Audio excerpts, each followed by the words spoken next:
And this is around mental health reformation, transformation, revolution, and evolution. So when I was 19, I'm 45 now, I had what some people would call a psychotic episode and what other people might call a spiritual emergency. And it really depends on what culture and what paradigm you are from and brought up in. Being that I grew up on the East Coast and I was in New York and New Jersey when it happened, I got the typical response of being considered mentally ill and diagnosed with bipolar disorder. And I went through 10 years of the mental health system, which is really terrible. So I know we all have our different crosses to bear, and this is not about a competition of suffering, but in my life, it was a terrible time. Of course, on the flip side of that terrible time, there was a lot of blessings involved, like the time I had to make my own studies and to learn what I wanted to learn and to do self-inquiry. So I'm super passionate about systemic change for mental health and addiction. And I'm not in it to play small. It's been a long time coming for me. I've had to do a lot of my own work and my own healing and reframing and understanding what happened to me and what it means to me. And now that time has gotten a lot closer to really be a leader type. You know, I think we're all co-leaders, so I'm using that word loosely. If that's what the universe wants from me, I'll certainly take the mantle, because changing the mental health system is of the utmost importance. Number one, it's a symbolic macrocosmic expression because there's so many facets involved with mental health care, from politics to health insurance to institutions and families and the judicial system. And it's really a beautiful microcosm. So it's an important topic, and it has to do with oppression and labeling and myopia and many other things. So I'm on a mission. Personally, I call it to transform perceived mental illness into a blessing. So I no longer talk about bipolar disorder or bipolar disease. I talk about the bipolar experience.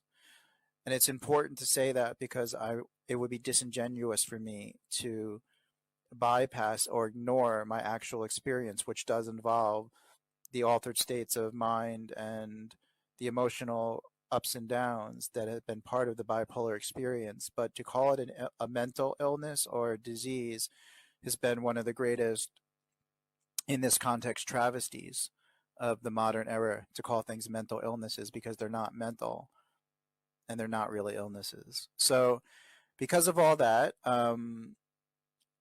I've recently met two wonderful women from the Toronto area in Canada, Hillary and Romila, and they're both happen to be mothers, but they also have their own experiences in different ways, whether personally or by, friendship and family with mental health and addiction.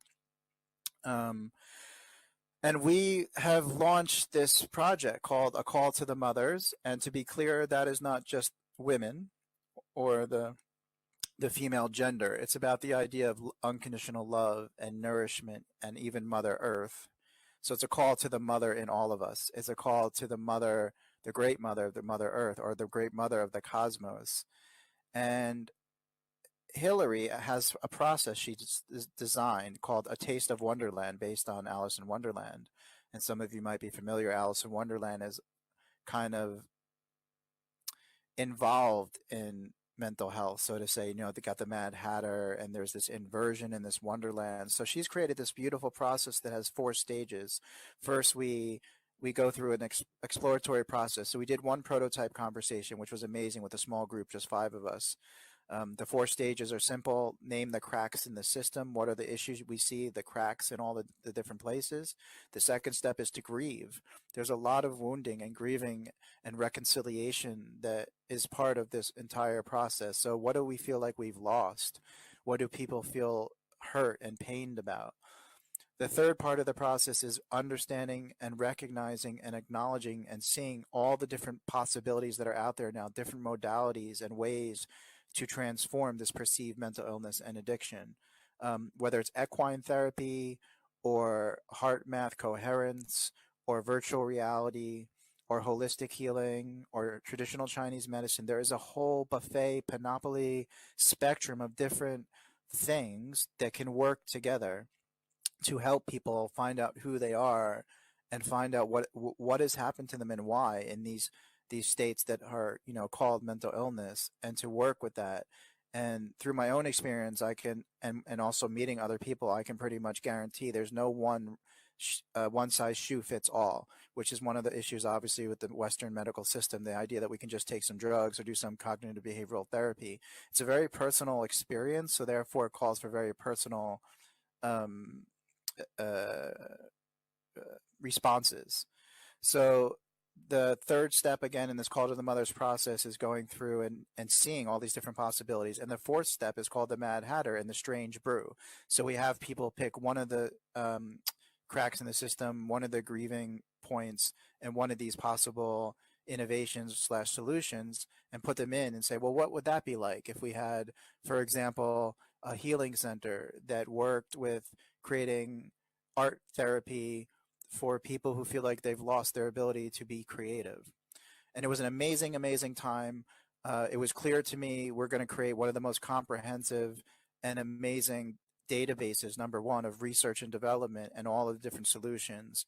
And it was clear to me we can do this process over 6 hours or over a day or over a weekend or over months, that we can make this an immersive experiential thing using XR and VR and domes and dancing and all the different things. So for me, it's a watershed moment in my personal history of getting to a point where I can actually have a more widespread global impact with all of the experiences I've had. And I've had some pain and wounding around feeling a little bit impotent, you know, that I wasn't making a difference, that I have all of this to give and I couldn't find a way to give it. I'm almost an expert in psychosis. It sounds strange, you know. I called myself a natural PhD, you know, because of all this wisdom and experience I've had firsthand basis. I also went back to school when I was 30 for something called psychosocial rehabilitation. So I spent 2 years in academics and an internship also doing something called the happiness agenda. So I've really seen all sides. I've seen how the people who help people are suffering with poor conditions. I've seen how the people being supported have these poor conditions. So the call to the mothers is just getting started. If people are interested in partaking in one of these 2.5, 3 hour first processes to help us actually refine the process and have this experience, people are getting it. People want it. And hey, here's the bottom line. In the world of decentralization and sovereignty and being, you know, able to respond, I like this idea of responsibility is actually the response ability, or the ability to respond. We're all learning that it's the end of the days of, you know, relying on mommy and daddy institution, mommy and daddy government, and mommy and daddy of this, and outsourcing our hopes and dreams and outsourcing the care we need. It's time for all of us as coming into our own maturity and really being models for the younger people, that we can, from the grassroots up, create the new mental health and addiction system. And it's going to look a heck of a lot different than what the world has seen so far. And it's going to be freely accessible. I can tell you that now. There will be no money or conditions that get in the way of people getting what they need.